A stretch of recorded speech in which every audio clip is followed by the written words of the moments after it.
And so the purpose of today's meeting is to show you some of the great resources that are available under the new circumstances that we're all experiencing, and really allowing for students to learn important technical skills either in a remote environment or a hybrid environment, or whatever you're looking to accommodate for the coming academic year. My name is Curtis Deeksma. I'm the North American Academic Sales Manager at CCI Learning. I will be the MC for today's event, so you're stuck with me. I'm very excited to share all this information with you. I know, just looking through the attendee list, we have people from all over the globe. So good morning, good afternoon, good evening to everybody, depending where in the world you are. I'm very excited to share all of this information with you today. We do have a lot to cover, so we're probably going to be moving through at a relatively quick pace.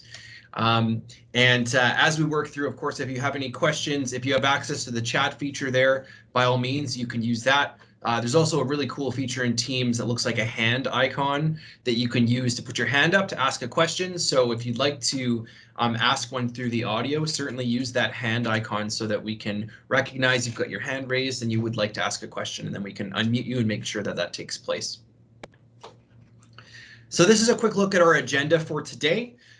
So we're going to start off obviously just with some welcomes and introductions here, and then I'm going to take you through certifications and learning from home. That is all of the different remote solutions that we have available. I'm going to focus on 4 in this presentation. There are others, but I think the 4 that I'll be showing you are probably the most relevant and sort of ready to use for you as soon as you wanted to take a look at it. From there, we're going to pass it over to Catherine Jones, who's going to go through CCI customer support in general. She's going to talk about a brand new resource that we've developed called the CCI Academy, which is a end user site for students that are learning remotely, and it's also for educators as well. We've put a lot of work into it, and we're really excited to show you. From there, I will be passing it over to our president and COO, Vanessa Knox, and she's going to ask some probing questions in terms of research and development. So that's something that you guys will be able to participate in, give us some feedback, and we can tell you a little bit about some of the different products that we're thinking about developing here at CCI. And then, of course, at the end of the session, we will also have a question and answer period.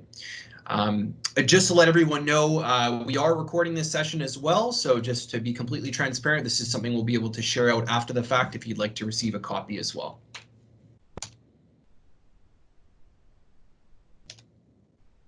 So just some quick housekeeping notes before we dive in. Please do keep your microphones muted unless you'd like to ask a question. The reason for this is we've got a fairly high number of participants on the call today. And if somebody accidentally leaves their microphone on and the Amazon delivery guy shows up in the background, or the dog's barking, or the children are crying, obviously can cause some distractions for everybody else. So please do your best to keep your microphones muted unless you'd specifically like to ask a question. And then at that point, you can unmute.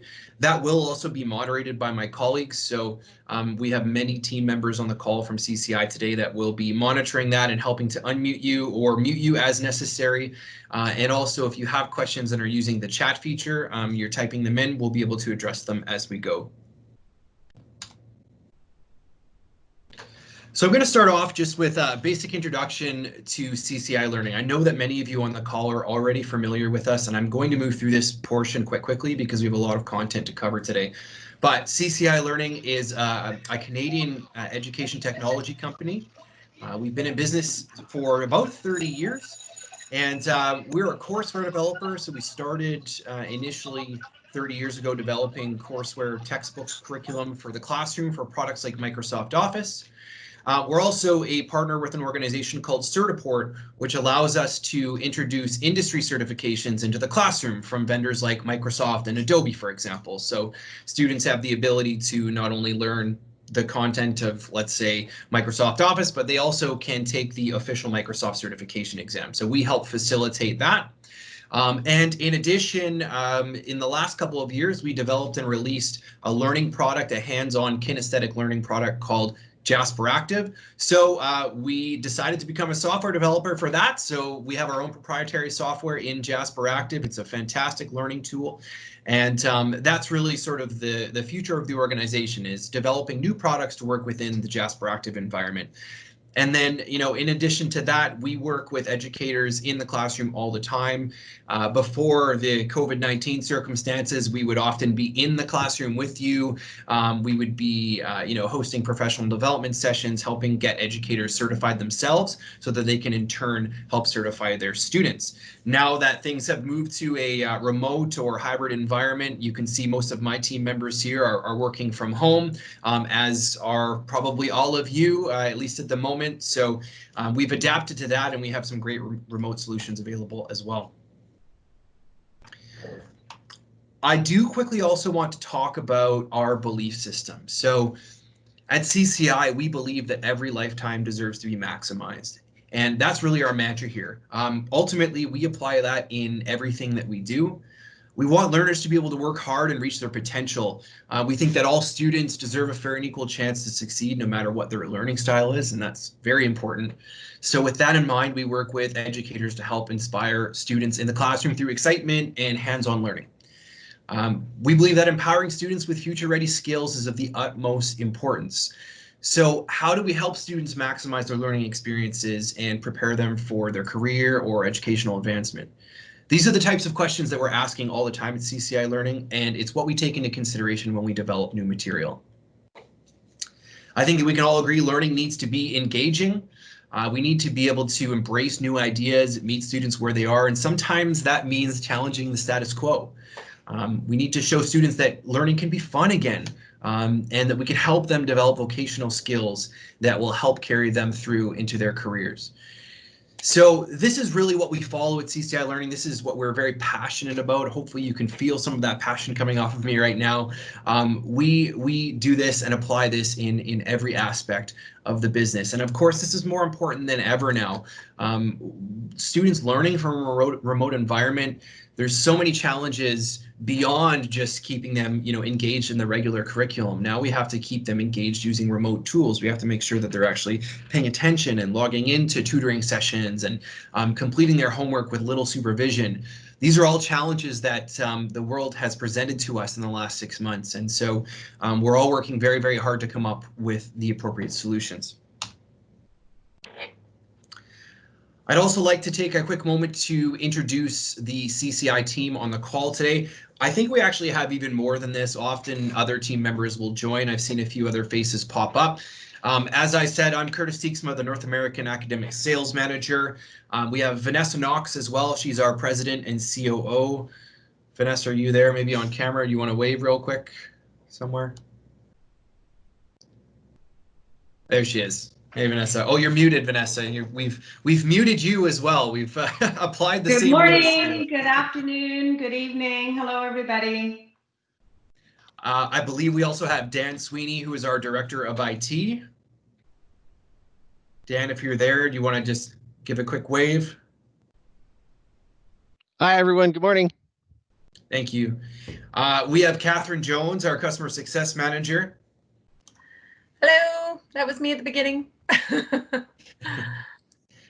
I believe we have Dave Watson as well. He's our Regional Account Manager for Canada West.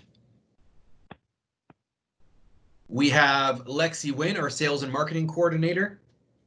Hello, everyone. Thank you for joining us today. Hey, Lexi. And we have Uzair Khan, our Marketing Manager. Hello, everyone. Thanks for joining. I can also see Keith German. Keith, if you want to say hello, please, by all means. Howdy from Texas.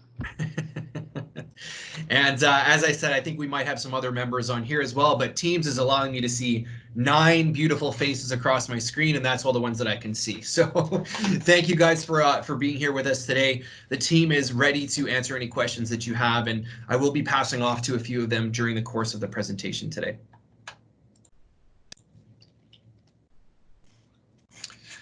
So we're going to dive right in. I want to start just by talking about the different certifications that are available and ultimately the value of certification. If you have participated in these webinars before, it's very possible that you've heard me talk about this. So I'm not going to spend a lot of time, but I do want to at least highlight some of these different pieces. So these are all of the certifications that we represent and that are available. There's the Apple Swift exam, which is the coding language in Apple for iOS development, for example. There's a QuickBooks exam, that's accounting software. the Microsoft Certified Educator, which is all about teaching with technology. It's an educator certification. EC Council, which is I guess ethical hacking is one of the exams, and then cyber forensics, which is kind of like the attack and defense of cybersecurity. You have entrepreneurship and small business, which is Business 101. It's all about starting your own business. Unity certification, which is AR and VR, that's augmented reality and virtual reality development. Communication skills in business, all about business communications. It's a newer certification and it's a fantastic one. There's the Autodesk Certified User Certification, which is Autodesk's certification exams in things like Revit, AutoCAD, Fusion 360. IC3 Digital Literacy, which is all about building a foundation of skills in technology. It's the global standard in digital literacy, and we'll talk a little bit more about that later on through one of our products. Microsoft Office Specialist, which is the certification series from Microsoft in the Office suite. Microsoft Technology Associate, which is an entry-level IT certification from Microsoft that has multiple tracks, everything in there from coding to security to developing for the web to database, you name it. There's quite a bit of different certifications available. And then finally, the Adobe Creative Suite certifications. That's Adobe Certified Associate. So certifications in Photoshop, Dreamweaver, Flash, Premiere, etc.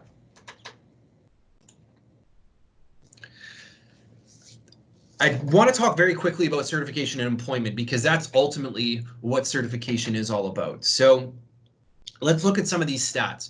More than 50% of today's jobs require technology skills, and experts say that percentage will increase to 77% in less than a decade. I don't think this is surprising. Certainly we've seen a massive shift over in the last, let's say, 15 to 20 years in terms of computers in the workplace and technology in the workplace. It's pretty hard to imagine now a career path where you won't be touching a computer at some point or using technology in some capacity. So 77% in less than a decade makes sense to me. Employment growth in the ICT sector has been outpacing the overall economy for 7 years. In 2018, ICT employment growth was 3 times that of the overall economy. I should mention this relates to Canada, by the way. These are stats for Canada specifically.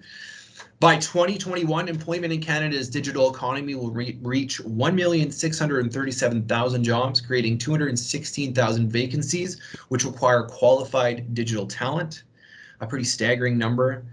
And 60% of ICT workers are spread across all sectors of the economy, while the remaining 40% are employed in Canada's ICT sector. Now, this one is a really interesting stat for me because I think it makes sense that 40% of people in Canada are employed in the ICT, that's information and communication technology sector, in some capacity.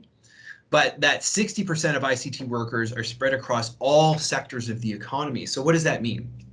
Well, we know specifically for Canada that small business is the engine of the economy here. And when working in a small business, often you have to wear multiple hats.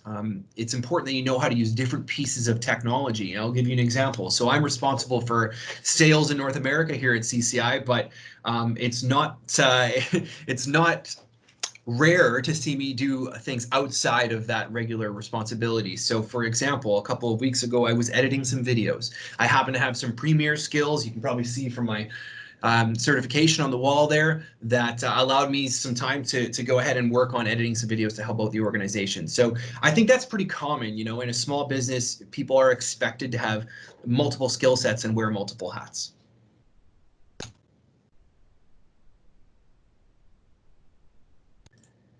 So there's probably some people on the call today that have at some point been involved in hiring somebody or reviewing resumes. I know I certainly have, and some of my colleagues on the call here have as well. And I think we're all guilty of this. On our resume, we put the different software applications that we're proficient in. The problem with that, of course, is that proficiency is subjective. By saying that you know how to use Excel, You're saying that you know how to use it to your own standard, but that's probably different from a prospective employer's, and it's likely different than Microsoft's. So ultimately, certification is the difference between saying that you have the skills and proving that you have the skills by demonstrating that you've earned this certification, which is the same exam anywhere in the world, obviously with localization, but that you've reached a global standard in that particular application. So certification is really all about employment, proving that you have the skills that will help land that job. Okay, so that's my spiel on certification. Now I want to talk about learning in the new normal.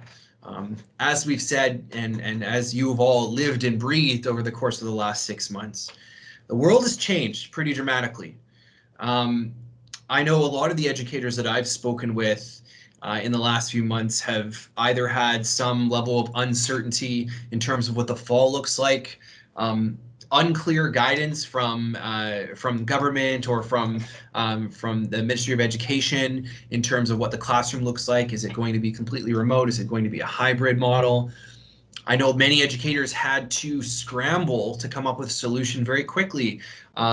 You know, not only were there software challenges, okay, what tools do I use to deliver material to my students if they're working from home, but even things like equity challenges related to hardware. Does every student have access to a device at home? And if so, what is that device? Maybe they can't afford a $1,500 laptop.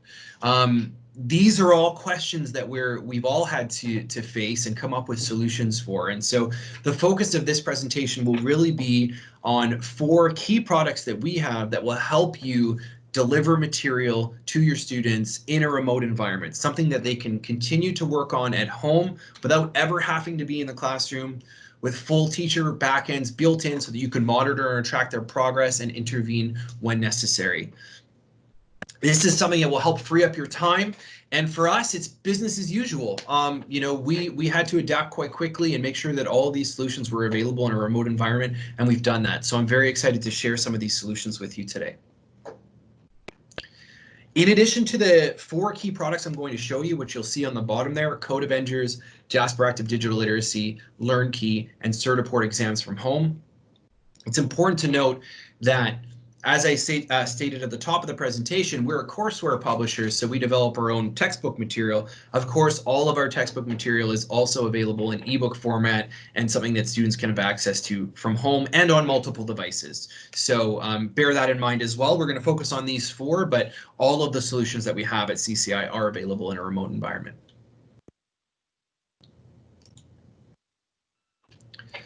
So one of the first products I'd like to show you today is called Code Avengers. Now, some of you may have heard of Code Avengers before. This is a product that we've just recently started representing, and I'm really excited about it. So first and foremost, it's 100% browser-based, which means that there's no software installation required, and learners can use it on any device. So it's device agnostic. You can use it on a Chromebook, you can use it on a PC, you can use it on a Mac. And what Code Avengers does is it introduces everything from very, very basic coding concepts targeted at learners as young as 5 and 6 years old, so really, really young ages, by showing them things like block-based coding or you know, some fundamental concepts, computational thinking, things like that. And then ultimately it moves into some more complicated coding languages that you get into JavaScript, you get into Python. It's really a great way to learn. Even if you have 0 coding knowledge coming in, it keeps that in mind for you. Or if you're coming in as an experienced user, this is primarily targeted, I would say, on the younger side at the 5 or 6 years old, and you'll see that when I show you the junior platform. Or on the older side, I would say kind of young adult, early college, late high school. It's a really, really cool program, and I'm going to show you it live momentarily. The resources here are all built with the instructor in mind. So one of the questions that I received over the course of the last couple of months from educators is, okay, I'm being asked to teach this new program, and I have never used it before. And I understand that's actually something that's kind of common in education. You know, an educator will be thrown something and they'll have to catch a ball. You know, the principal or whoever it is will say, hey, we now need to teach this. So you're the person to do it. And if you have no experience teaching it or even understanding or using it, obviously that can be quite intimidating and quite daunting. So Code Avengers recognizes that, and they've really developed it so that it's something that anyone can use and really anyone can teach, even if they have no experience. And they've built a lot of features into the instructor backend that make it easy for you to deliver. So they focused on these three common areas of concerns for teachers: planning, teaching, and assessing. Planning obviously is one of those necessary things that sometimes takes a little bit longer than you'd like it to. It's difficult when you're on the forefront of teaching a new subject and there's a shortage of existing curriculum or examples for you to draw from, or if you don't have experience, inability, you don't have colleagues who have used it before. Anything that's unfamiliar is quite scary, especially when you're getting into the planning phase and trying to decide how you can teach this material. So again, Code Avengers has kept all of this in mind, and they've really made it easy for teachers by developing a whole teacher backend with great instructor resources. And you'll see when we look at the material that it's really designed to hold the student's hand and walk them through it. So it's not something that requires a lot of supervision. And then finally, of course, assessing. I don't think I know a single teacher that enjoys marking because it usually takes place outside of regular work hours, perhaps often with a glass of wine in the other hand as teachers are marking papers.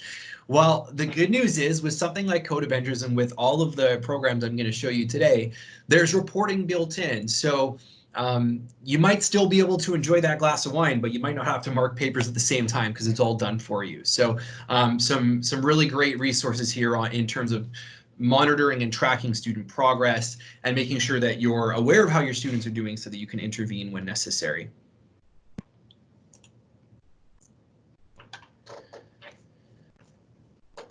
So in terms of planning and teaching, obviously this helps you cut down on class prep time significantly. There's pre-made lesson plans in here. There's robust explanations of each specific course. They tell you the target demographic, the age, the objectives you're going to cover. They've also provided links to, in a lot of cases, different government mandated curriculum. So, for example, if you're in Ontario, Canada, they have some standards that they've outlined on the teacher resource side that aligns directly to guidelines from the ministry in terms of what courses you need to deliver. So a lot of really, really great resources, which I will show you when we log in. And the assessing, the reporting is quite robust. You can see an example of it here on the screen. Basically, it shows you all of your different students. It automatically marks and grades and tracks their progress and gives real-time feedback as well so that you can intervene when you need to. So there's two platforms in Code Avengers. There's the junior platform, which you can see here is sort of targeted at ages 5 to 14. It covers the topics that you can see on here, so programming, computational thinking, critical thinking, problem solving, mathematics, data representation, and more. We'll show you some of the courses that are available. And I was going through some of these and I can tell you that it's very much aimed at that audience. So there's a lot of video content, a lot of audio, it's cartoon characters on the screen. It's really cool. And this is a question I get all the time is, I need to teach basic coding concepts, or I need to, you cover computational thinking for my grade 3 students, and I don't even know where to start. Well, this is a great resource that will help you with that. On the pro side, it's ages 15 plus, covers programming languages like HTML, CSS, JavaScript, Python, and applies that knowledge in areas like computer science, game and app development, which is obviously huge and massive right now, web development, and design. So let's go ahead and take a look at Code Avengers. I'm going to just quickly pop back in and stop sharing my presentation, and I'll share my desktop with you so that I can get in and show you what it looks like.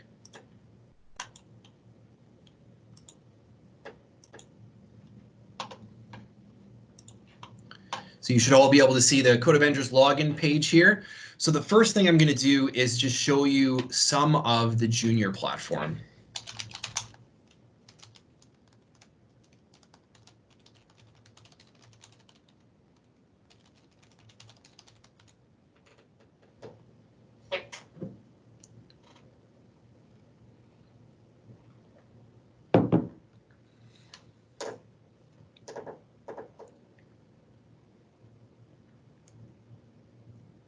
It'll just take a moment to load here.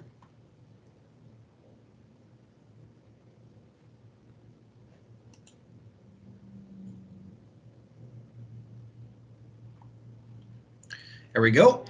So I'm logged into a student demo account. I just created this the other day, so we can see any courses that are available. This is an example of all of the different courses here, again, for the junior platform, so ages 5 to 14. And I'll show you an example of some of what this looks like. So I'm going to enter into Computational Thinking 2, Creature Feature Zoo.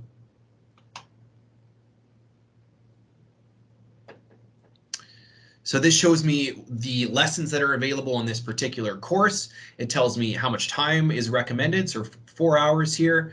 There's 10 different lessons. You can see there's problem solving, what is an algorithm, making decisions, position orientation, etc. And I'm going to go ahead and click start now.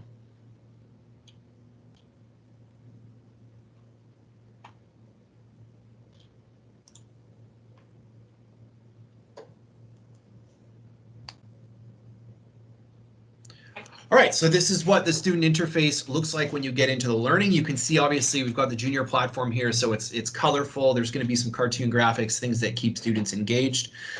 So what is an algorithm? That's lesson 2, computational thinking 2. We'll click start lesson. How are the invites coming along, Charlie? I'm using some old party invites to make a list of things I should put on my invite. Things like guest's name, your name, what date, where, and what time. Yeah. Look at this invitation. Drag the numbers to the letters to show where Charlie's information would go. So you can see at this point, I can change these different pieces around here, and I can do kind of like a drag or drop. So I can drag these pieces in onto where they would go. So this is, 1 p.m. We know that's a time, so I can drag and drop that there. And then when I click the next button there, it'll tell me if I'm right or wrong and give me the opportunity to go back in and try again. You see it has the sound effect, things like that. So again, this is very much designed with a younger audience in mind. I'm going to go back to the first lesson, which is problem solving, because these are graduated lessons. So you obviously do lesson 1 first, lesson 2, then lesson 3. And this really sets the stage for what that exercise is all about. And you can see how they kind of build on each other. Hi, my name is Tilly, and this is my brother Charlie. He will be 8 in a few weeks. I need some help organising my birthday party. It's going to be really hard deciding who to invite.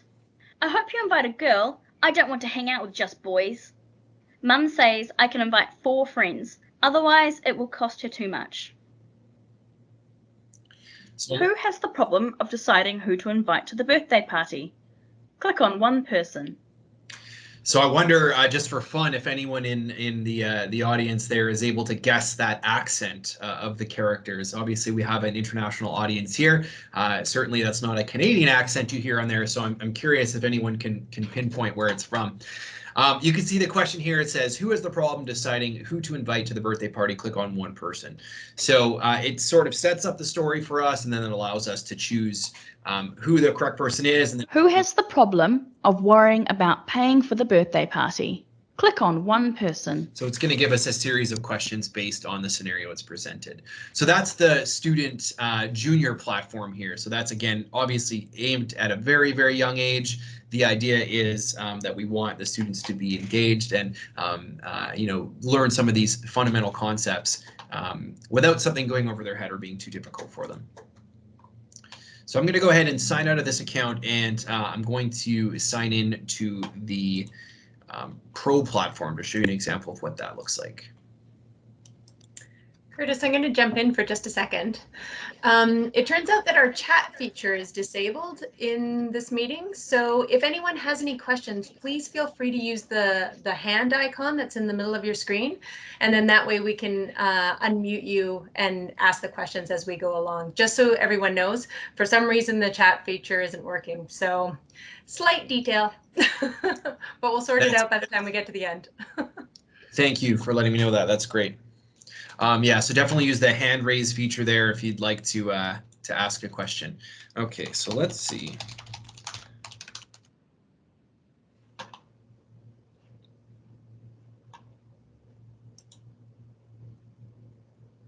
I think my computer needs a cup of coffee this morning here. It's running a little bit slower than I'd like it to.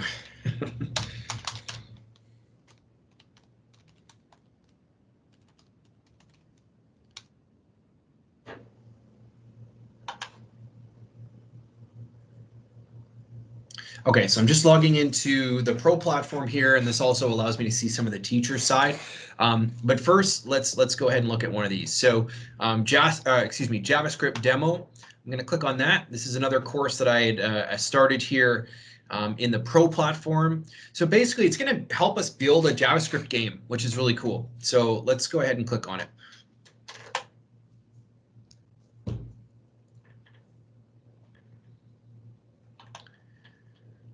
So you can see the screen is a little bit less graphical here. The idea now is that we're dealing with a slightly older audience. So it's actually going to build the code for us in the middle of the screen, and on the right hand side is the animation that we're creating, or the game that we're creating here. So this task, it wants us to click one of the insert buttons below to add the code to the editor. So we're adding a player to the game here. So do we want it to be a dog or a cat? So let's click on this one, and then we put that in. So that's the task. We click check if it's correct, and then we move on to the next one.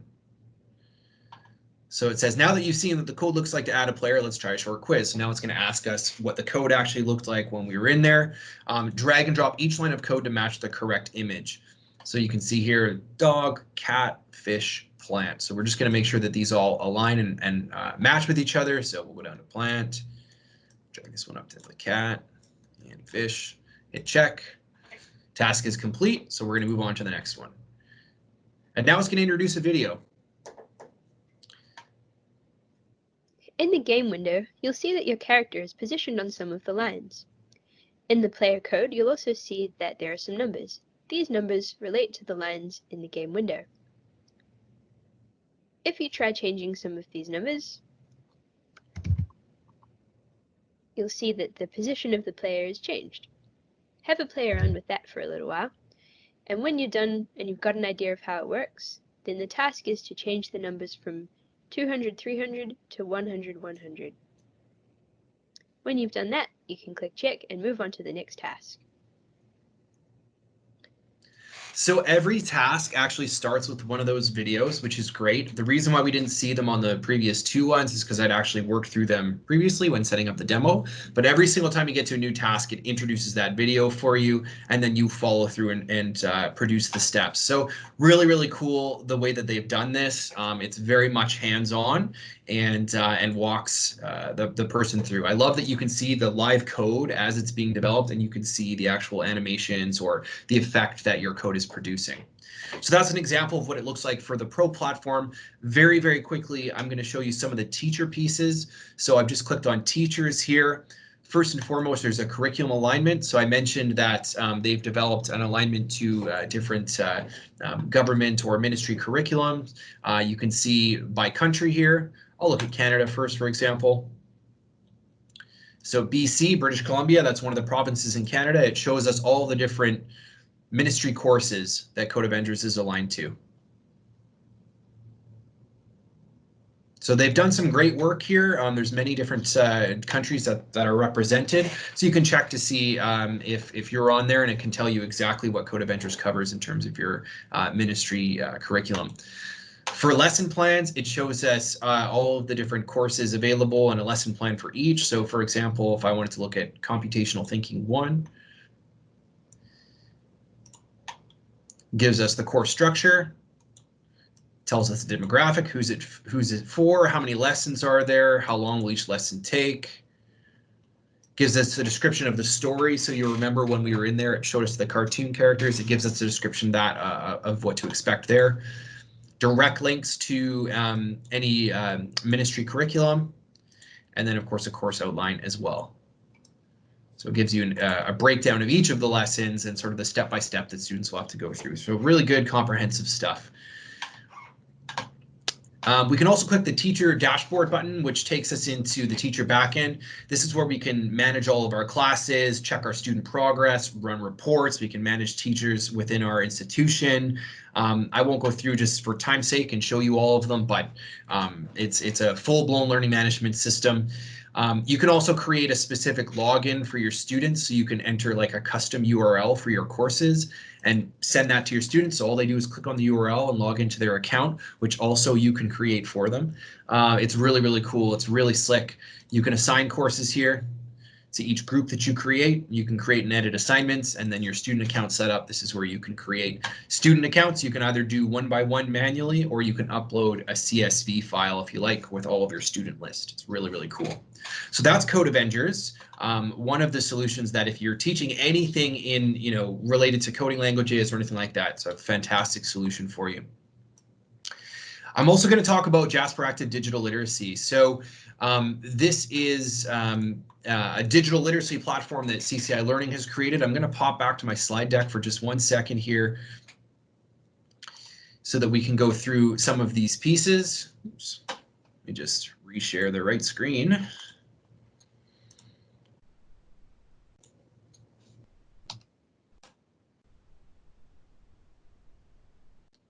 Sorry, just 1 second here.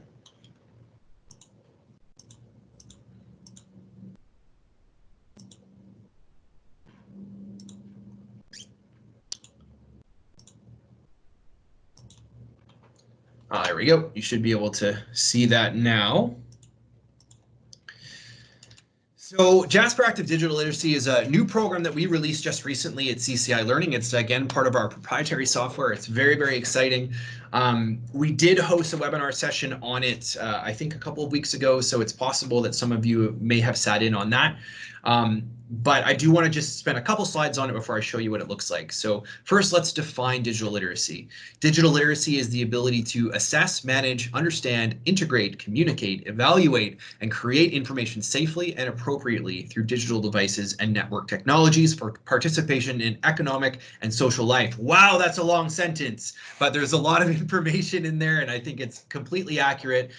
It includes competencies that are variously referred to as computer literacy, ICT literacy, information literacy, and media literacy. So that's the definition of digital literacy according to the UNESCO from June 2018. The great thing about Jasper Active Digital Literacy is, once again, as a remote solution, it's available anytime, anywhere, on any device. That includes things like your mobile device. So students can do this, if they're walking somewhere, if they want. They can do it from home. They can do it on a Chromebook. They can do it on any device. We're very, very, very excited about that. I mentioned earlier just the challenge with equity in terms of devices at home. So this is a great way to meet that challenge. Students mostly will have at least a cell phone, so they're able to complete their work on it through that device. Curtis, we do have a question. I don't know if you want to answer a question at this point from Wanda. Is it related? Yeah, go ahead. I'm just going to unmute her for a second. Mm-hmm. Oh, I can't. She has to. There we go. Is Wanda there? Oh, I think, Wanda, you have to unmute yourself. I'm sorry. There we go. Can you hear me now? I can. Yes. Thank you. Okay. Quick question for you. I think I know the answer to this, but our institution is still running version 2013 of Microsoft Office. Will it work there, or do we need to make sure we get a newer version? So great question. So for our resources, we do have material available for 2013. Jasper Active, for example, for Microsoft Office does work for Office 2013. That said, of course, I would recommend that you upgrade when possible, just because you want to make sure your students are always learning the latest and greatest. But yes, we do have a solution that would accommodate Office 2013. Thank you. You're welcome. Good question. And also, if I can just jump in, Curtis, for a second, Wanda, the other great thing about Jasper Active Digital Literacy is that because it's teaching the fundamental skills of proficiencies in word processing, spreadsheets, at presentations, for example, and because it is version agnostic, it doesn't matter what version of Office you're running, because it's actually teaching the basics that are common features that you could then apply to any and all versions of Office software that are being used. That's very helpful. Thank you. Helps me explain. Yeah. Great point. Thanks, Vanessa. So just quickly here on who the audience is for Jasper Active Digital Literacy, and some of what Vanessa was saying was alluding to this as well. So there's all different demographics, of course, can benefit from using these or learning these universal technology concepts. So certainly in the academic space, there's a great need for this, particularly for young users. I would say elementary school or early high school.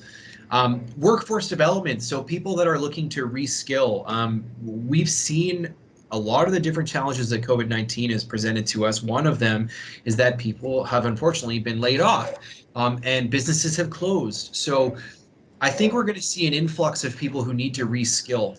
And something like Jasper Active Digital Literacy is perfect for that, because if they don't have the fundamental technology skills, it can teach that to them as soon as they're ready and perhaps exploring new career paths. And then finally, of course, seniors. So I think I'm an advocate for seniors learning how to use technology, because obviously it's great for things like communication and loneliness, which is something that unfortunately seniors are greatly affected by. I think back to when the COVID-19 stuff first happened, and depending where you are in the world, your lockdown circumstances might be different. I know for us here, when it first happened, it was very much, only leave your home if you absolutely have to. Not supposed to visit people in hospitals or old folks' homes or anything like that.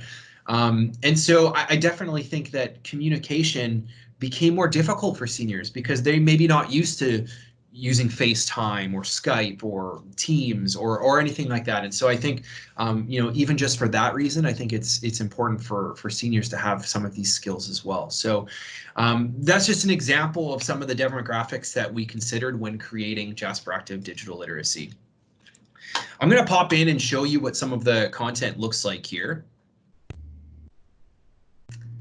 We have 3 more people with their hands up for questions, and I think what we're going to do is probably have to wait a couple of minutes until we finish the presentation before answering some of those questions.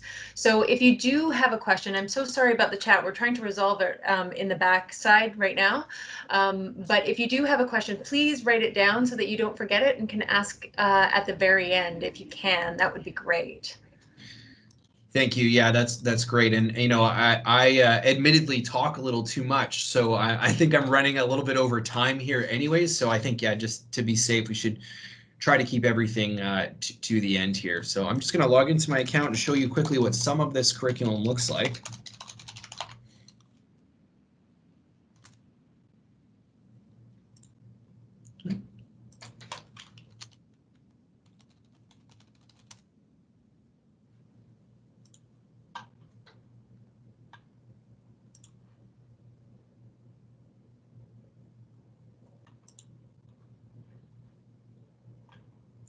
Okay, so Jasper Active Digital Literacy has sort of 3 main areas. There's computing fundamentals, which is all about file management, operating system fundamentals, some hardware questions as well built in there. Key applications, which focuses an introductory look on word processing, spreadsheets, and presentations. And then Living Online, which is all about internet safety, different internet browsers, email. There's some light networking in there as well. So let's pop into one of these. These are sort of the 3 different courses, if you will. I'm going to look at Living Online. And you'll notice that the way the content is broken out here is we have a benchmark exam. Now, the first thing we want to do is just assess what the learner knows coming in. So we present them with a benchmark assessment. The reason for this, of course, is that just due to the nature of this type of a program, you're going to have learners coming in with skill sets that are all over the map. Some will have a good portion of this knowledge already. Some are coming in completely green. So we want to be able to assess them up front. We do that through a benchmark assessment exam. So I'll click on that.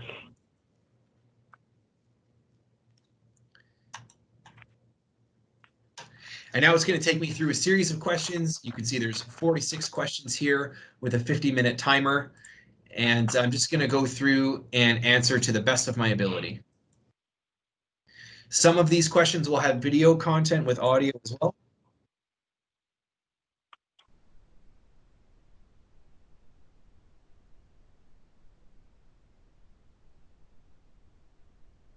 So these are going to be all multiple choice. And I would go through and just answer these to the best of my ability. You'll see, again, there's a lot of video and audio content here. Again, we're keeping in mind that the learner coming in, may not have some of these fundamental skills. And so we don't want to risk having them disengage because there's too much text. So we want to make sure that we have an engaging experience for them. So that's the benchmark exam. Once you go through that, you can get into the actual lesson content. I'm actually just going to go back in and skip through these here so that we can have a score recorded.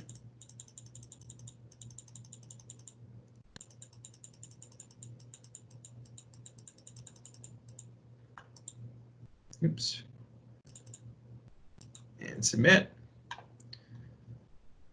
There we go. So it shows me instant feedback right away on what I answered correctly and what I answered incorrectly. And when I'm ready, I click done and I go back to my lesson plan. Okay, so now it shows a green check mark saying that I've completed the benchmark exam, and now the study content has opened up for me. So before I go into the first lesson, which is internet concepts, I want to show you the learning library. So if I click library, this takes me to an ebook of all of the content covered in this program. So if I'm working on lesson 1, for example, I can go in and read the ebook for lesson 1. So let's do that.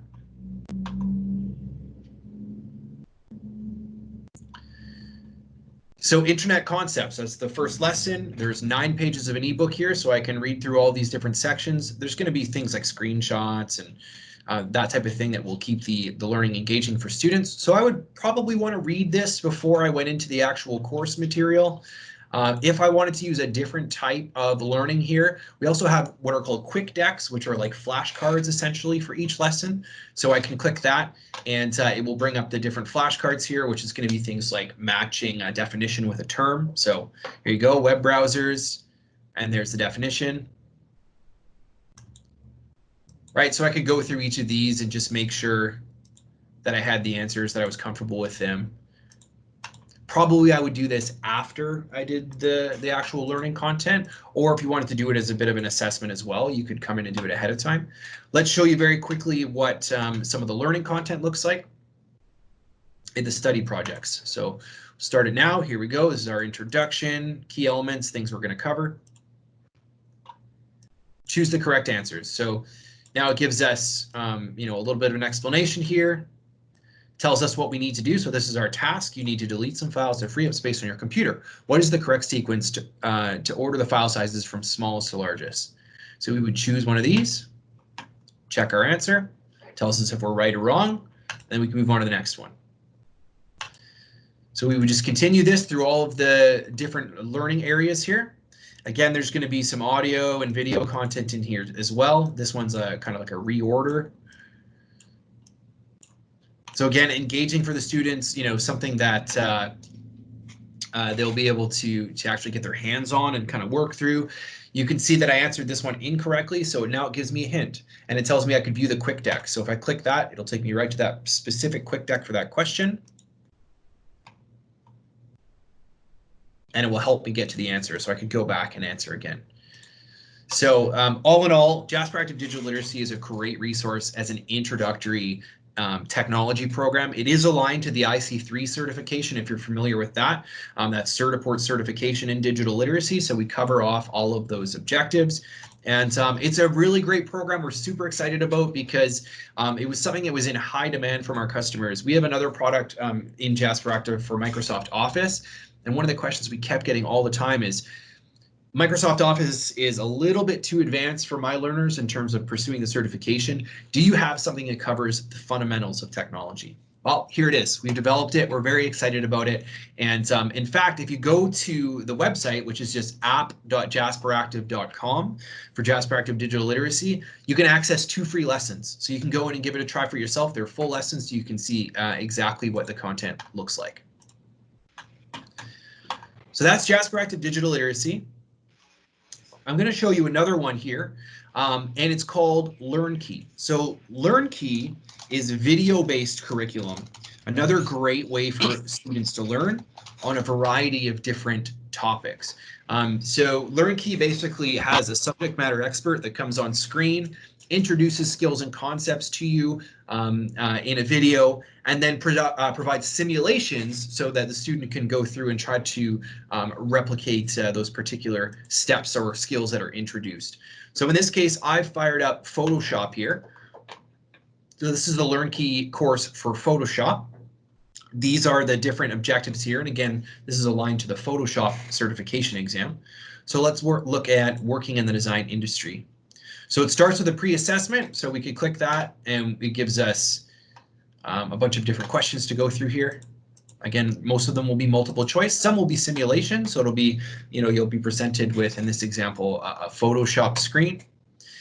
And there's going to be video content here as well. So let's look at some of the video material. So lesson 1, document creation and workspaces.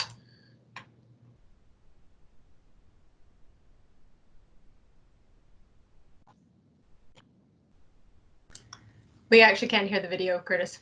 Thank you for letting me know that. I think probably I just need to try that again here. And we're also at 10:53, just so you know. Yes. Now, let's get into the application. Keep in mind that Photoshop runs on multiple platforms.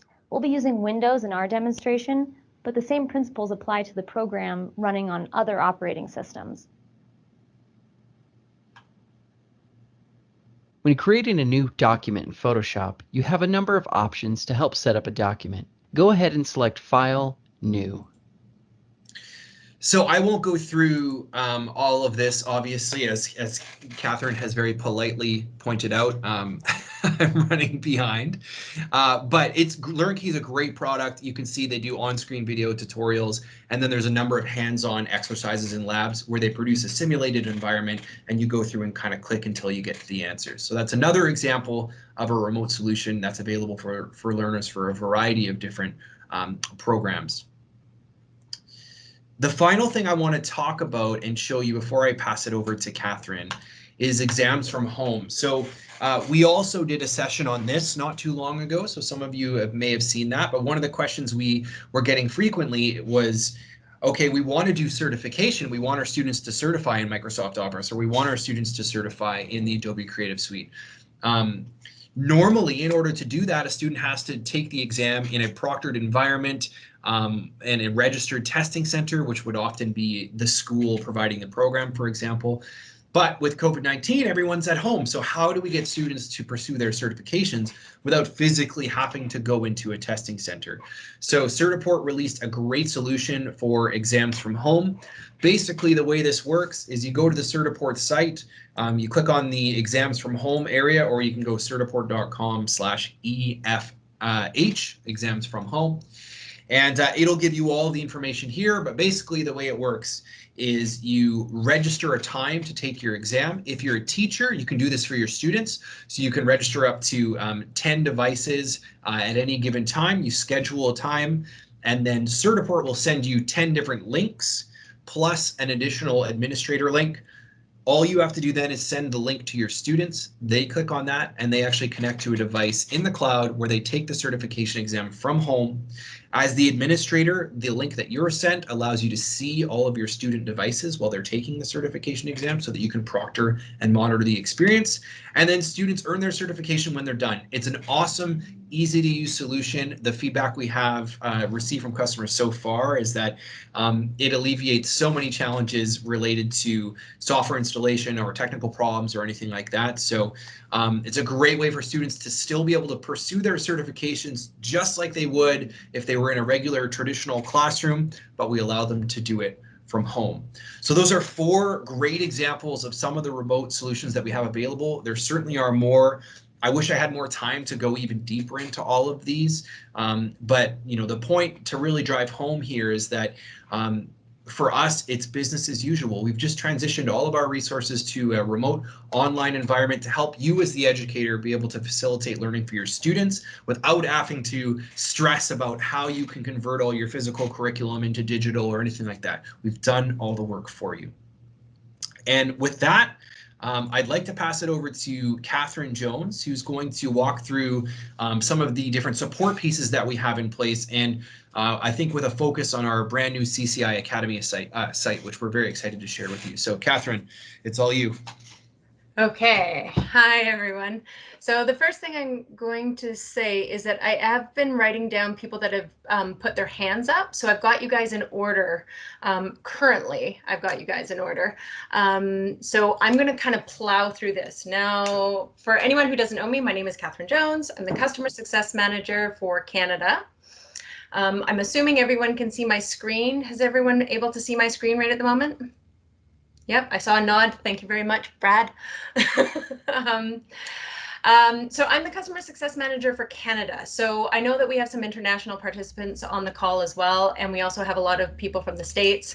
I don't know if you were on the call at the very beginning, but anyone that was from the States that got to hear that Texan accent from Keith, he is our main support for the United States. So you will often hear him as well. What I want to run through is how we support you guys after the fact. So as teachers, you're thrown a whole bunch of materials, and now what do? How do you get yourself started with it? And with this pandemic, CCI Learning basically came together and said, we need to get everyone all these resources rather quickly. And because we work with courseware, we work with software applications, we have our own proprietary software application, Jasper Active. There's a lot of material to learn. There's a lot of sides to this. There's the student side and the teacher side. So what we ended up coming up with is, I'm just going to share my slide for a second. It's not moving. Hold on one second. These are our three main software ones. We are introducing, drum roll, our new CCI Learning Academy website. So this is still in a little bit of a beta form. The website is academy.ccilearning.com. There are probably lots of little typos and mistakes here and there. So if you come to this page and you see any of those, please fire them my direction. I will gladly change things up. If something's confusing, let me know. I will gladly change things up. But the idea behind this website is specifically to have a one-stop shop for all of the resources that CCI Learning offers.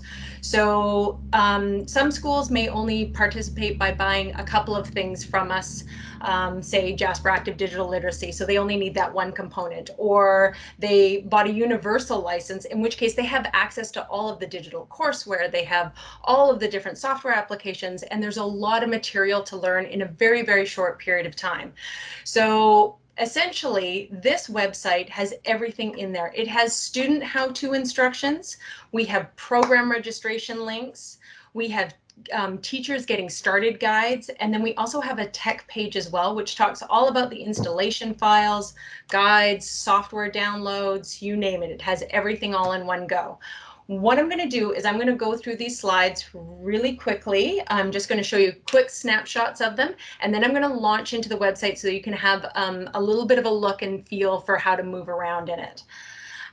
This next page we've got is getting started for students. So this is our primary focus, and this is where we started building this website, is because we needed to get students into these programs right away, started, and teachers didn't have a lot of time to delve into this. We've got a little bit more time now that we've got the summer, but because of this, we now have this resource, which is a fantastic resource for any teacher. All you have to do is you point your student to this page. They have a registration form. It gets them, they fill out this one form, and it gets them set up in 2 different software applications. They have video instructions every step of the way. And then they also are able to download the software directly from this web page. So if you've got students that are not coming back into the classroom at all, and you're only communicating to them virtually, you have this one web page that you can direct them to. We also have a video library. It's not a full comprehensive library as of yet, because every day I'm adding more to it. So just so you know, there's lots more coming. But the video library is tailored towards the students right now. So it has step-by-step instructions for Jasper Active, for geometrics, for LearnKey, for getting started with taking certifications. There's quite a few in here. So this will be a primary source for students that don't want to read, which seems to be a thing these days. So the next page here, this one is for teachers. So this is my primary focus. So when you end up having a conversation with me, as you can tell, I talk a lot, I can talk fast, I can give you a lot of information, but it's overwhelming, right? You get a lot of information, you can't remember what was the first step and the second step. That's what this is for. So the getting started for teachers is step-by-step instructions. You land on the page, it tells you this is what you're going to do on item 1. Next, you're going to go to item 2. And if you need to, you can bypass if you've already done some of those steps. So it's a great resource for that. We also have full user guides on there. So if you really get lost and you're the type of person that likes the user guide and needs an index, you've got an index, you can go right to the section that you need to get to really quick, especially if you're a reader. I happen to be the reading personality type, so I'd rather go to the index and find it really quickly. The next one is for the tech departments. So I have been working in this role for 1 year with CCI Learning, and if there's anything that I know about tech departments, it's really hard to get all of the pieces to them in a short period of time, especially when you don't know what pieces they need. So this particular page is specifically so that teachers don't have to try to communicate all of this information about these new programs that they're going to be using to their tech departments because they're missing a function. This way, the tech departments have all of the resources. They have how to download the software, how to get the testing center set up. They have everything in that they need to get these programs running at their fingertips on one page. They don't have to search around. So that eliminates a lot of time for the tech resources and a lot of communication. So that's the big one. I'm going really fast, sorry. I don't want to take up too much time. So certifications from home, this is the big one, right? People want to know how they're going to get their kids certified. They've spent, 6 weeks learning a program and now they want the credentials for it. Well, if you're not back in the classroom, you can do this from home. You can do this in a virtual lab environment, and that's a huge focus for this pandemic time, right? So, and considering a lot of students are looking for part-time jobs, they want the skill sets that they will get from having a certification. If they've got a Microsoft Word certification and they want to become a virtual admin assistant, they've got the ability to do that. So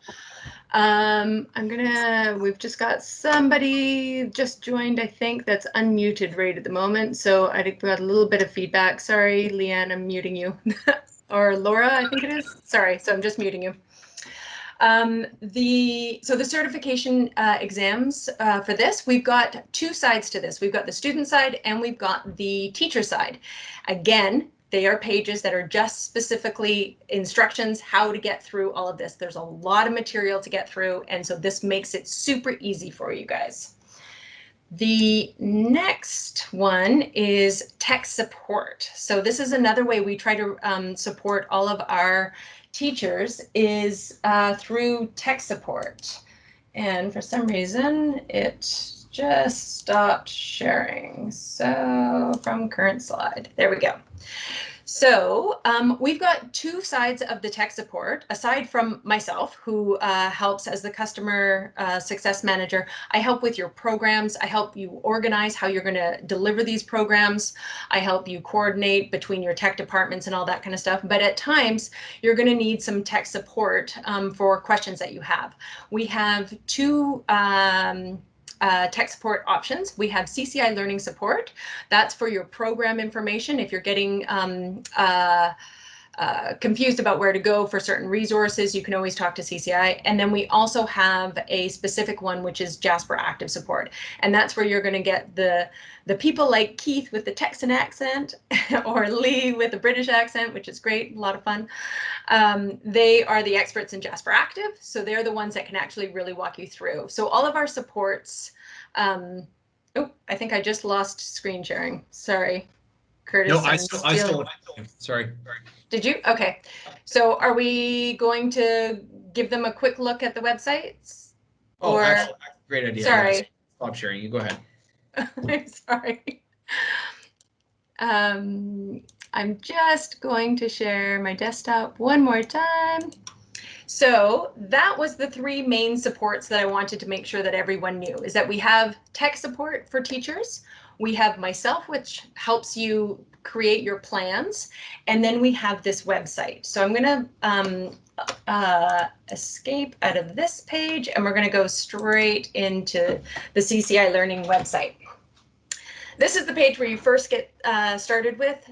This is the one that you're going to land on. Everything is kind of geared toward the students. There is a teacher login. So the teacher side is a little bit hidden right at the moment. I haven't built out the full functionality of this site yet. So the teacher side of it is open. So anyone that lands on this website, they're more than welcome to peruse through.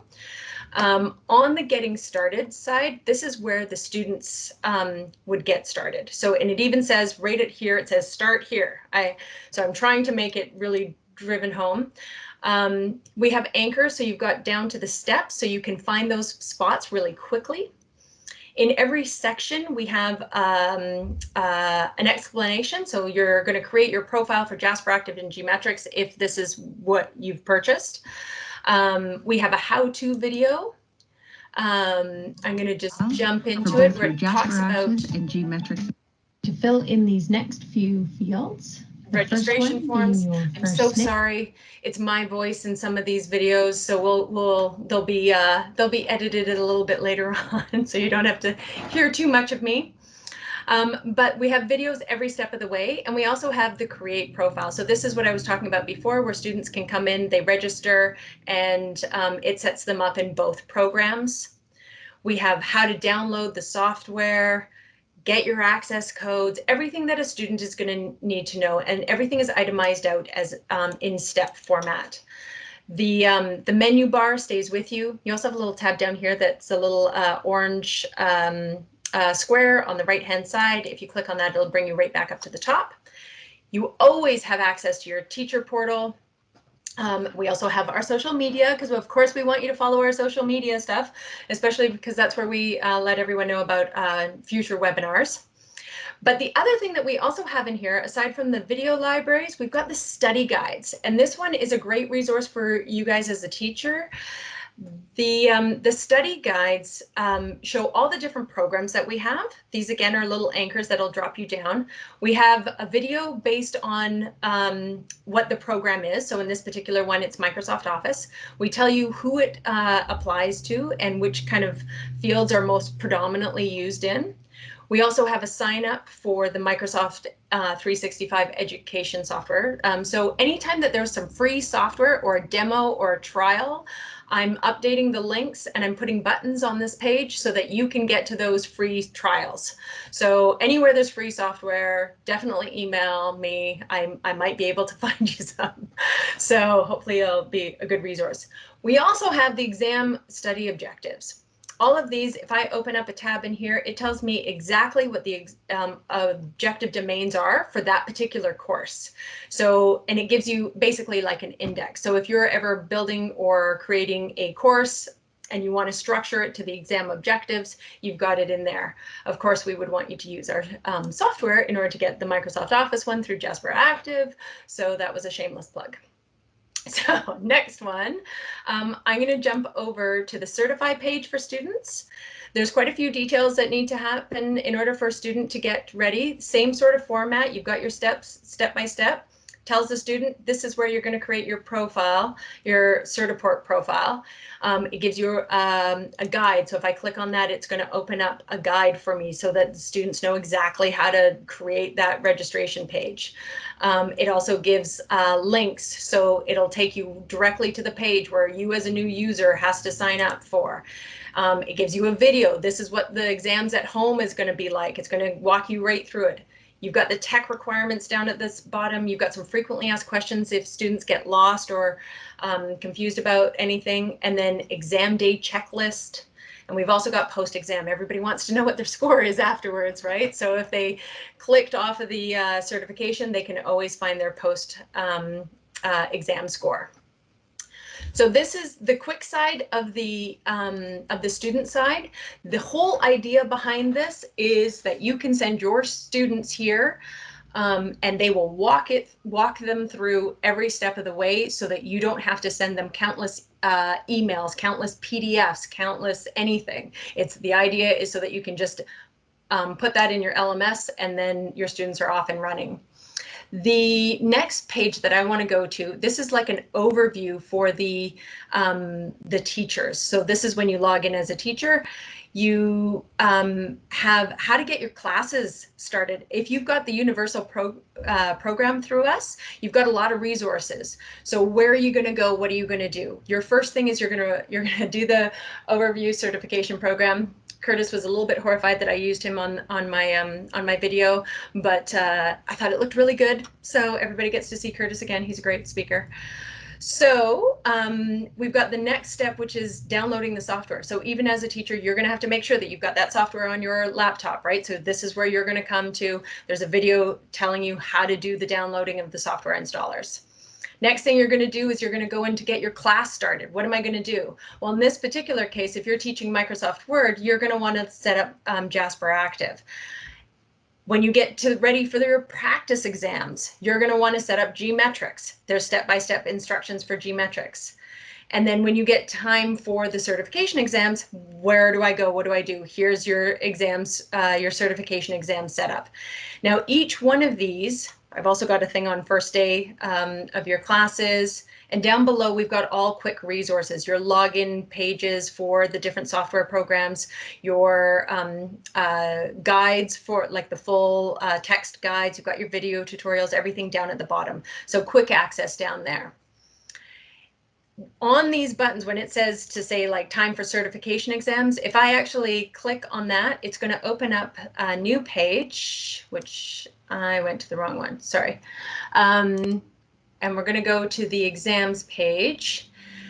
We have all of these in the drop-down menu. So as you can see in the drop-down menu, oops, sorry. I keep clicking on it. I'm a happy clicker. I'm so sorry. Our IT director always gives me trouble for this. So this is all the different pages that you can get to. And when you land on one of these pages, so for example, in the Jasper Active one, again, same sort of feel. Overview, step 1, step 2, step 3. This is what you need. Here's your full training video. Here's your Jasper Active login. Here's your Jasper Active teacher's manual. Next step, you're going to create a group in this particular course. Again, here's your Jasper Active login. Here's your screen view.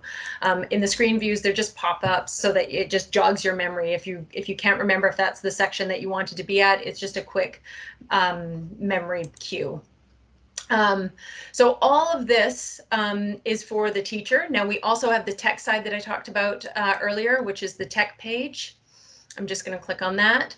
This tech support, it gives you downloading the software. Once you're setting up with your Certiport, even though this is the thing that you do at the very end with your students, it's one of the first things that you have to do in order to get your program really set up and running. We've got all the different steps in here. So it's a one-stop shop for the IT guys. So they don't have to go hunting around for everything. Everything is in here. If they get on the phone with me, they're going to hear me say all of this information all over again. So you don't have to communicate this as a teacher. The tech requirements, we've got the Jasper Active tech requirements, Gmetrics, we've got Compass, we've got user guides on this side, everything. We've even on this page, we've got a Microsoft Teams guide. So if anyone needs the Microsoft Teams for education and they want a really quick guide, we've got a guide here that you can gain access to. We've also got the Zoom one for any of those that are using Zoom. Of course, we are a little bit forward toward Microsoft Office, but we also have the Teams one here because we know teachers are using all those different resources. So this website is in its preliminary stages. So we've tried to put as many resources as we possibly can. This website is constantly being updated. So I'm constantly adding more resources for teachers. There's going to be a lot more videos that are going to be in here. We have the software download files everywhere you go. When you're on these pages, if you need to go over to the student portal, you've got a quick link over here and it'll take you right over to that getting started pages for students. So you're right back into your student side of things. And I think that was 15 minutes. So I think that's my time limit for how much I'm allowed to talk. So as you can tell, there's a lot of resources and there's a lot of stuff compacted in here. So if you can go to that website, have a look around, email us, talk to our tech to support, definitely check it out. Thank you. I'm going to pass it back over. Yeah, obviously moving through that really quickly, we appreciate everyone's time here and we appreciate that you've been patient with us because we have run over a little bit longer than expected. Obviously, we had a lot of stuff to cover. I think the key takeaway for this Academy site, the CCI Learning Academy site, which is again, academy.ccilearning.com, anyone can go there. Anyone can use it, and it's a fantastic repository for all of the information we can possibly give you on all of the certifications we have and step-by-step instructions on how to use these tools.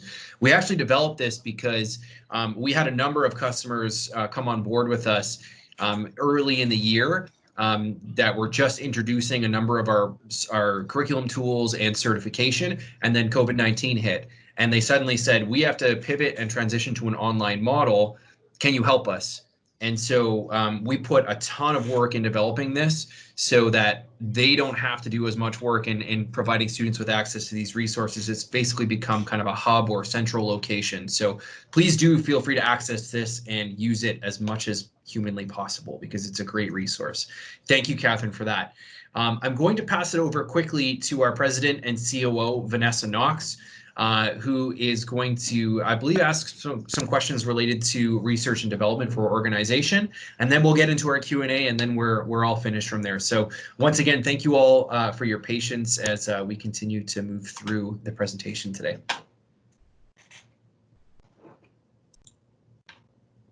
Thank you, Curtis. Thank you, Catherine.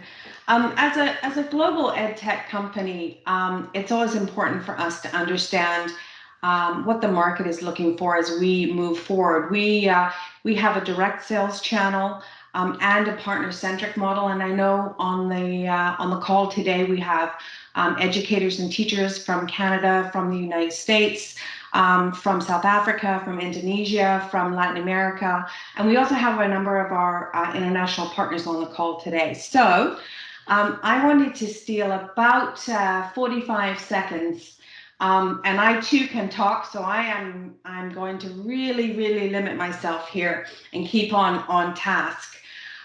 What we want to look at is we want to understand what is in demand. And so what I would like to ask, unfortunately, we have had a tech hitch, and so we're going to be unable to accept your comments. So what I'm going to ask is I want your initial gut reaction. You're a group of valued customers, educators, distributors, partners, and resellers globally. And some of the global skills in demand that we're starting to hear are things like leadership skills. We've already covered digital skills and coding skills, but in a recent Forbes magazine article written by Bernard Marr, who I've included the whole article here so that you can take a look. You can click on the link when we've shared this PowerPoint presentation. And he's a business and technology advisor to governments and companies globally. He's identified 8 job skills that would be needed to be successful in a post-COVID-19 world. And 2 of those I've highlighted here are leadership and digital coding skills. Next slide, please, Curtis. So whether you're in the Northern Hemisphere or in the Southern Hemisphere, if you take a look at the multiple and diverse skills that are necessary, there's a lot of synergy between skills that are high in demand, there's high in supply skills. But if you look on the left-hand side, you'll see marketing skills, leadership skills, integrity, problem solving, collaboration. These are basic, non-technical soft skills, and basic baseline fundamental business skills. Even when you look on the right-hand side, and this is a business tech article from a posting in South Africa, it shows the high-end demand skills, but it also shows the high-end supply. What we're saying is that if you have a high-end supply skill, that means you have lots of people with that skill, which means they need to be more competitive to get the job. And if you have a high-end demand skill, that means we have to have, as educators, as people involved in global education technology globally, we need to make sure that we're providing the market with those skills. So what I'm going to ask for is your gut feel, and the way that I'd like to ask for it is literally if you feel that any of these programs, and this isn't a commitment to purchase, this is R&D. We are research and development, and we're asking this collective group to say, if you feel that any of these programs for essential business skills would be of value to the various audiences that you serve, please just raise your hand. We won't ask you to comment on it. I just want to feel an initial gut reaction from the team. Financial literacy, basics of financial literacy, customer service skills, sales skills, business etiquette skills, business communication skills, baseline marketing skills, leadership skills, English grammar for business skills, business management skills, project management skills, and human resource management skills.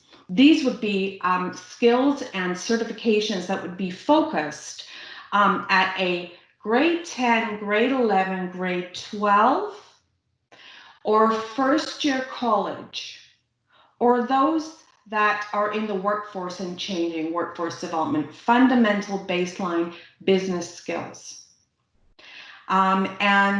Thank you very much. I got a great, I'm sure my team has collected that understanding and information on the back end, and delighted to take any questions on it. And I'll pass it back to Curtis. Thank you.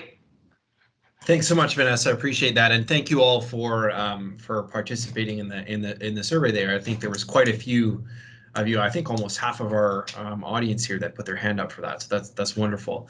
At this point, I would like to enter in the questions and answers section. Let's go to Bruni, perhaps. I think the hand's been up there for a while.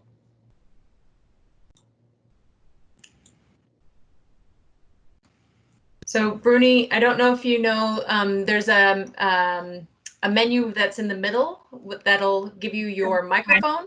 I'm here. I thought Roland was before me, so I can let him go first.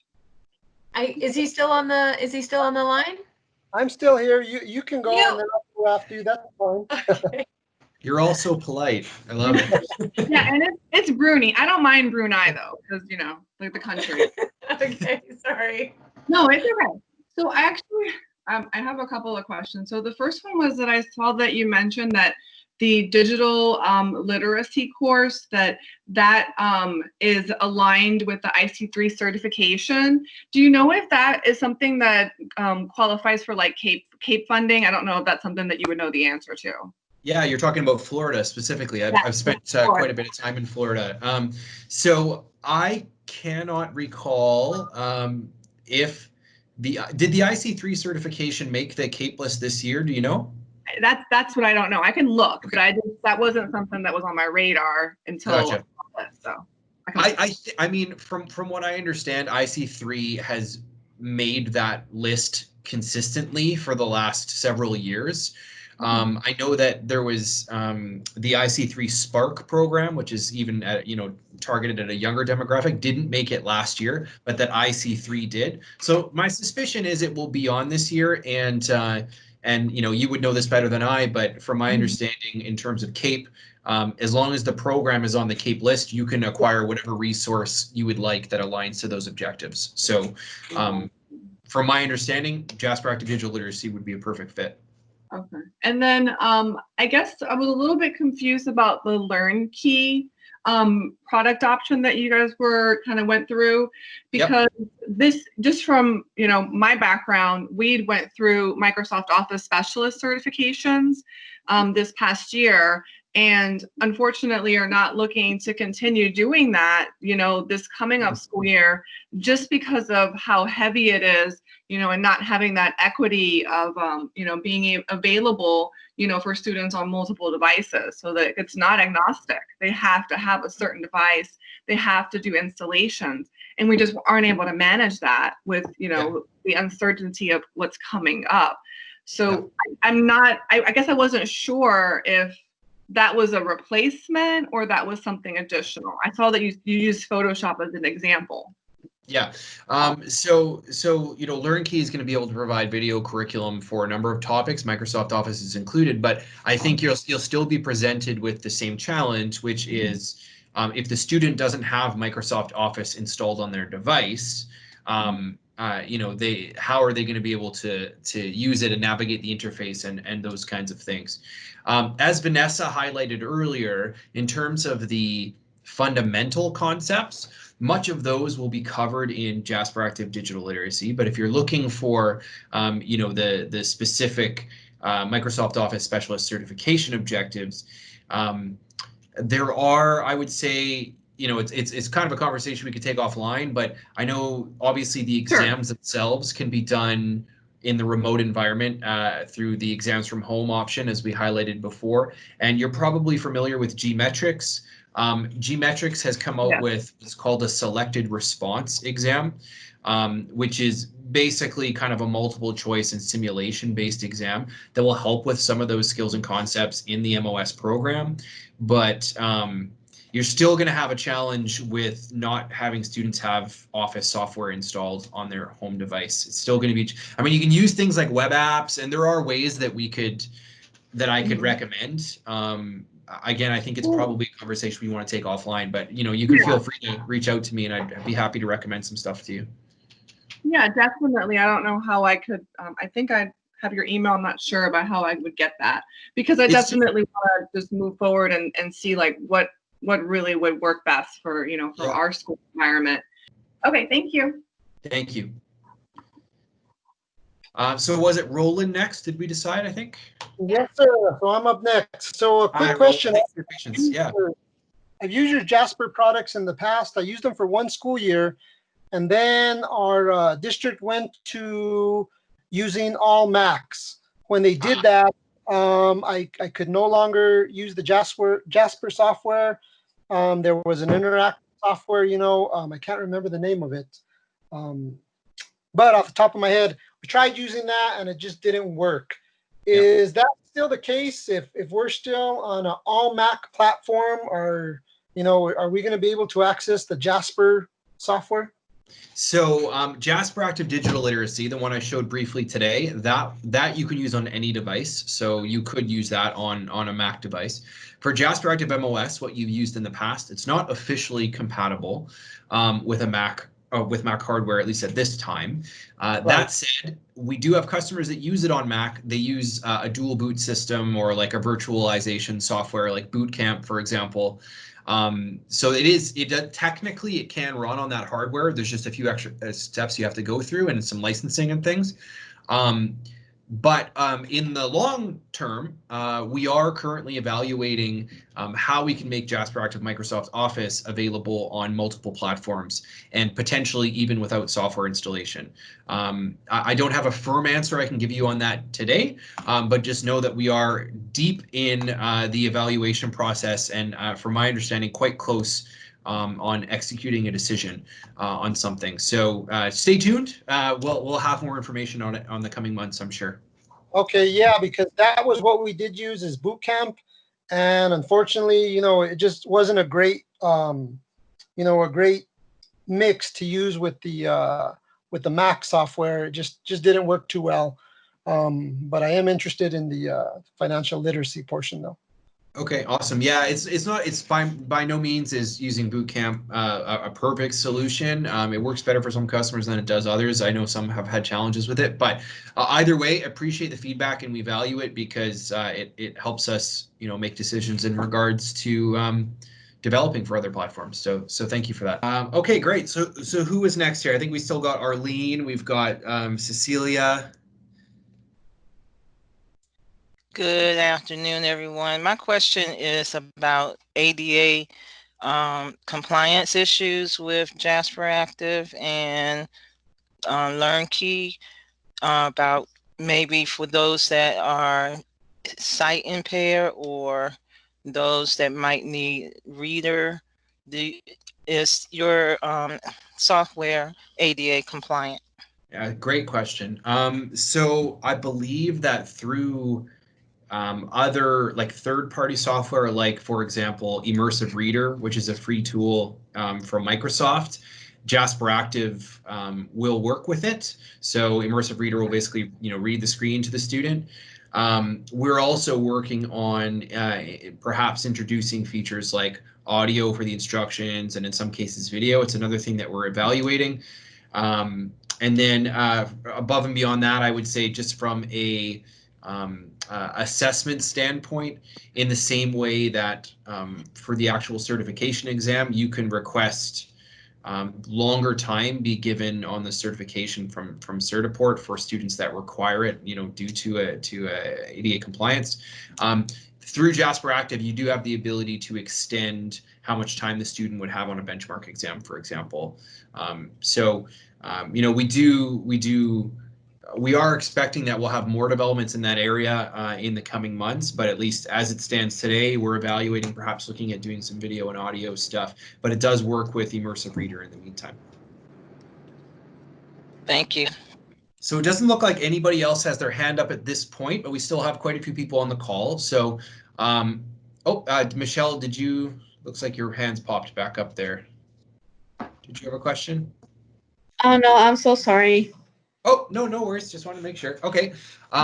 So if there's anybody else who'd like to ask a question at this point, I know we're way over our scheduled time. I'm pretty impressed that you've all stuck with us this long. So thank you for that. Thank you very much for your time today. I will remain on the call here for another couple of minutes just to see if any other hands pop up.